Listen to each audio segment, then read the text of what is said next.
Alors la guerre toujours maintenant avec l'occupation japonaise en Chine pendant la Deuxième Guerre mondiale, Les démons à ma porte. Qui a eu le Grand Prix au Festival de Cannes parce que ça fait partie de ces formidables films asiatiques qu'on a aimés et qui ont été récompensés là-bas.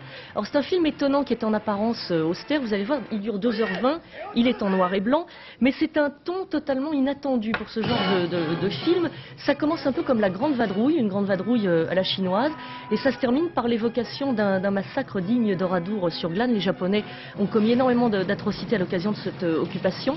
Alors le film a été censuré en Chine parce que le pouvoir n'y a pas vu un film glorifiant la résistance des Chinois à l'occupant. C'est un film qui montre la guerre dans son quotidien, dans son dérisoire. Donc Jiang Wen n'avait pas eu le droit d'aller à Cannes, il y est allé quand même. Et depuis qu'il est rentré à Pékin, il n'a plus le droit de faire de cinéma. Voilà comment on règle les problèmes là-bas. Et je vous propose de l'écouter. Il a été interviewé l'an dernier à Pékin par notre correspondante Isabelle Béchler.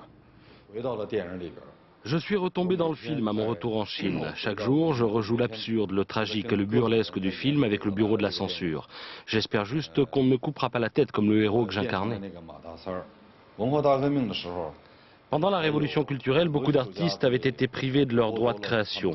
Je trouve très inquiétant que le pouvoir emploie à nouveau les mêmes méthodes 25 ans plus tard et je ne suis vraiment pas le seul.